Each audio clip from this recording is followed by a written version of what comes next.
నమస్తే అండి. నా పేరు వచ్చేసి బి ప్రసాద్ రెడ్డి. మనది వచ్చేసి ఎస్ఎస్వి న్యాచురల్ ఫార్మింగ్. నేను గత 13 సంవత్సరాల నుంచి ప్రకృతి వ్యవసాయం చేస్తున్నాను. ప్రకృతి వ్యవసాయం చేయడానికి ఆవే ముఖ్యమని లేదంటే ఇంకా ఇతర కారణాలు చెప్తున్నారు కదా. అది కాకుండా మీరు ఫస్ట్ అసలు ప్రకృతి వ్యవసాయం చేయాలంటే బేసిక్ నీడ్స్ ఏంది, అసలు వ్యవసాయం చేయడానికి మనకున్న స్ట్రెంగ్త్ ఏంది అంటే మెంటల్గా ఫిజికల్గా రెండు స్ట్రాంగ్ ఉండాలి. ఒకటి కుటుంబం పరంగా ఫేస్ చేయాల్సి ఉంటుంది. ఇంట్లో సతీమణి ఒప్పుకుంటే మరీ బెటరు. అట్లా ఇద్దరు ఒప్పుకున్నా కానీ మనం దిగొచ్చు. దిగే ముందు కూడా మన ఆర్థిక పరిస్థితి ఏంటి, సపోజ్ మనం ఎంత మంచి కార్యాలు చేయాలి, ఎంత ఏం చెప్పినా కానీ మన ఇల్లు గడవకపోతే ఇంటి ఇల్లాలు కూడా మనని ఒప్పుకోదు జనరల్గా. అదైతే తప్పదు కదా. మన కుటుంబంలో ఫీజులు అనుకోవచ్చు, రెంట్లు అనుకోవచ్చు, ఇతర అవసరాలు అవి అయితే కంపల్సరీ బేసిక్ నీడ్స్. ఒకవేళ మీరు ఆల్రెడీ ఆర్థికంగా సెట్ అయిపోయి మీకు రెంట్ కానీ ఎఫ్డి కానీ ఏదన్నా వస్తున్నది అంటే మీరు స్టెప్ తీసుకోవచ్చు. నిర్భయంగా ఎవరిని ఆలోచించకుండా మీరు ప్రకృతి వ్యవసాయం చేయడానికి సిద్ధం కావచ్చు. ఒకటి సిద్ధంగానే డైరెక్ట్ వచ్చేసి నేను వ్యవసాయం చేస్తా అంటే కుదరదు. అంటే మీరు తీసుకునే సబ్జెక్టు మీకు తెలియంది, కొత్త సబ్జెక్టు. అందులో కనీసం బేసిక్ ఏబిసిడీలు కూడా నాకు తెలిసి సిటీలో పెరిగిన వాళ్ళకి టచ్ ఉండదు. అంటే భూమి ఏంది, అసలు ఎట్లాంటి భూమి తీసుకోవాలి, ఎక్కడ తీసుకోవాలి, వాటర్ సోర్స్ ఉందా, ప్రతి చాలా జాగ్రత్తగా తీసుకొని ఒకవేళ తీసుకునేది కూడా మనం తీసుకునే దానికంటే ముందు మనం ఏం చేయాలి, ఎవరన్నా గత 10 సంవత్సరాల నుంచి వాళ్ళే సొంతగా, ఇక్కడ కూడా పాయింట్ చెప్తున్నాను, వాళ్ళే సొంతగా చేసుకున్న దగ్గరికి వెళ్తే మీకు బాగా వాళ్ళ దగ్గర ఇన్ఫర్మేషన్ దొరుకుతుంది. కేవలం ఒక రైతు కుటుంబం చేసుకుంటే సక్సెస్ రేట్ ఎక్కువ ఉంటుంది. ఎందుకంటున్నానంటే నేను జాబ్ చేసుకుంటా లేబర్ పెట్టున్నా అనే వాళ్ళు మాత్రం మీరు చూడండి వేళ్ళ మీద లెక్క పెట్టలేము, ఒక్కరు కూడా సక్సెస్ లేరు. వాస్తవంగా చెప్పాలంటే వాళ్ళు కూడా లాస్ట్లోనే ఉన్నారు. ఎందుకంటే వాళ్ళ ఎంతసేపు మనం లేబర్ ఛార్జ్ ఎట్లా ఇవ్వగలుగుతాం. ఒకటి మనము భూమితోటి పోటీ పడాలి. అంటే దాదాపుగా అన్ని రసాయన వ్యవసాయం భూమితోటి పోటీ పడాలి. మళ్ళీ సేమ్గా లేబర్ది ఏంటంటే మీరు 1000 రూపాయలు ఒక మనిషికి ఇచ్చిన క్వాలిటీ ఆఫ్ వర్క్ లేదు. చాలా ఇంపార్టెంట్ అది. ఎందుకంటే వాళ్లకు తినే ఆహారం సరిగా లేదు కాబట్టి వాళ్ళు కూడా 8 గంటలు పూర్వం చేసేవాళ్ళు. మీకు ఆళ్ళీ గంట 2 గంటలు చేయరు, 2-3 గంటలకు కలిసిపోతారు. అది కూడా మీరు వాళ్ళను ఒక ఎద్దు నడవాలంటే ఎట్లయితే మనం వెనుక ఉండి పొడిస్తే అట్లనే మనం ఎప్పుడు అస్తమానం మనకి అనిపెట్టుకోవాలి.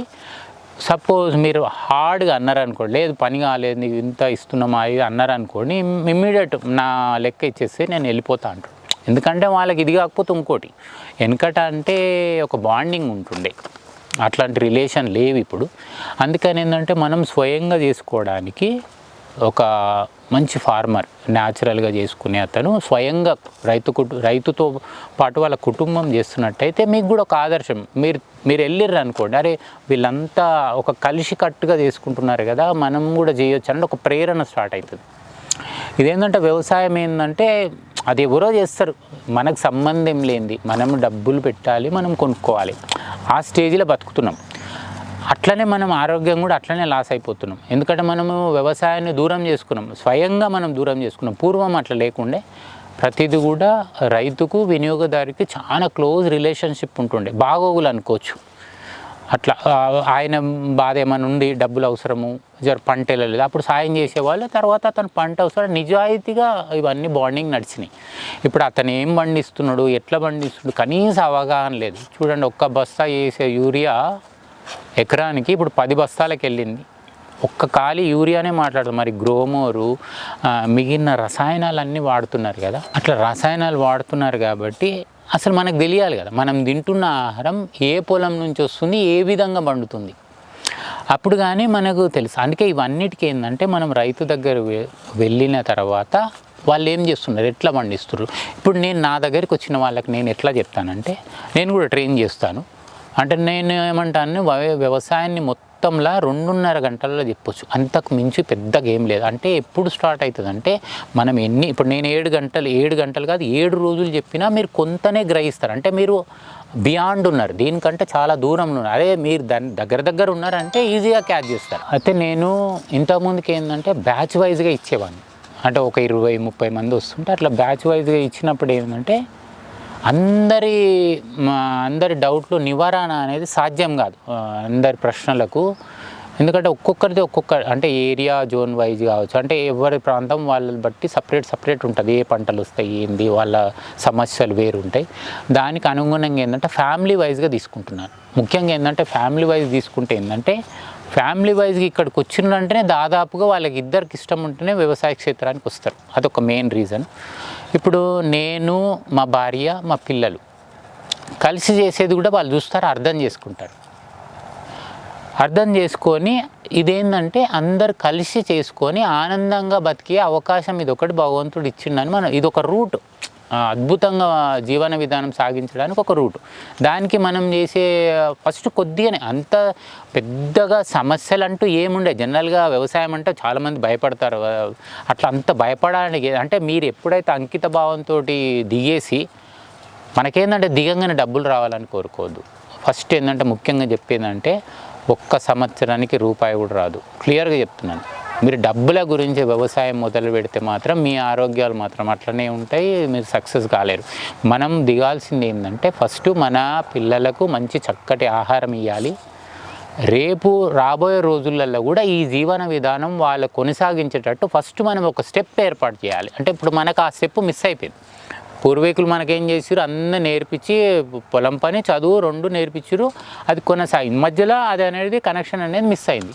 ఇప్పుడు దాన్ని మనం జైన్ చేయడానికి ఫస్ట్ మనం ఒక తరం సాక్రిఫైస్ చేసేసి మనం నేర్చుకొని ఆటోమేటిక్గా మనం చేస్తుంటే పిల్లలు జాయిన్ అవుతారు. మీరు అందరిని ఒకటేసారి తోసేసి నేను ఒకటి నేర్చుకోవాలి, నేను యూట్యూబ్లు చూసేసి చేస్తామండి, దయచేసి రాకండి. యూట్యూబ్లు ఉన్నంత ఈజీగానైతే ఉండదు, అట్లా అని కష్టంగా కూడా ఉండదు. ఫస్ట్ చిన్న బేసిక్ మనం ఎట్లా నిలబడగలుగుతాం, ఎట్లా నిలదొక్కుకోవాలి, ఎక్కడెక్కడ మనం తగ్గించుకోవాలి. ఇప్పుడు మన దగ్గరికి వస్తే మనం ఏం చెప్తామంటే దున్నకుండా వ్యవసాయం, అంటే దున్నుడుతోటే మనకు మెయిన్ ప్రాబ్లం స్టార్ట్ అవుతుంది. ఎందుకంటే జీవాలు అనేది అంటే ముఖ్యంగా ఏంటంటే జీవరాశితోటి చేసే వ్యవసాయాన్నే ప్రకృతి వ్యవసాయం అంటారు. సహజ వనరులను ఉపయోగించుకొని ప్రకృతి ఎక్కువ చేస్తుంది కాబట్టి ప్రకృతికి పాడు చేయకుండా, జీవరాశికి పాడు చేయకుండా చేసే ప్రయత్నమే మనది ప్రయాణం.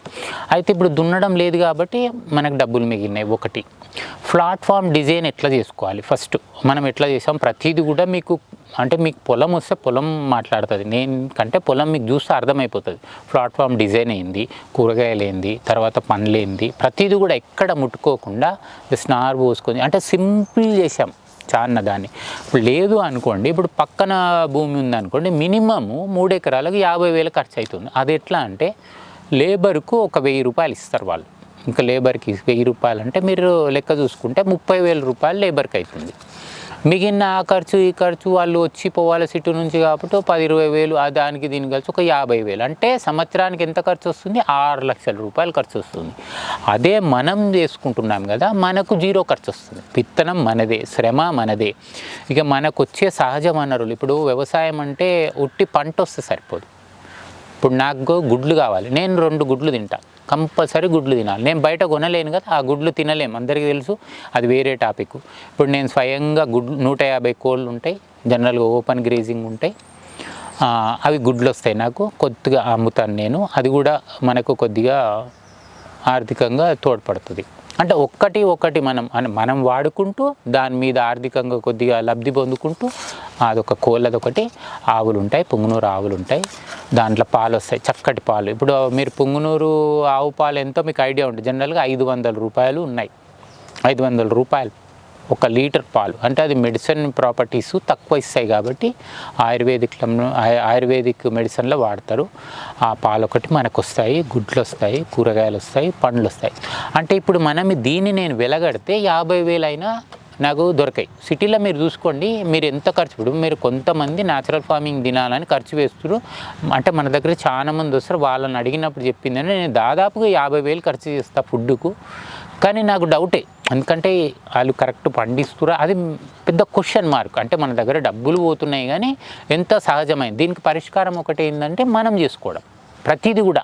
ఇప్పుడు మీరు లవంగాలు తీసుకున్నారు, దాని ఆయిల్ తీసేస్తారు, మిరియాలు తీసుకురు, దాన్ని ఆయిల్ తీసేస్తారు, అట్లా బాదం, అట్లా అన్నీ వెళ్ళిపోయిన తర్వాత పిప్పి అమ్ముతున్నారు.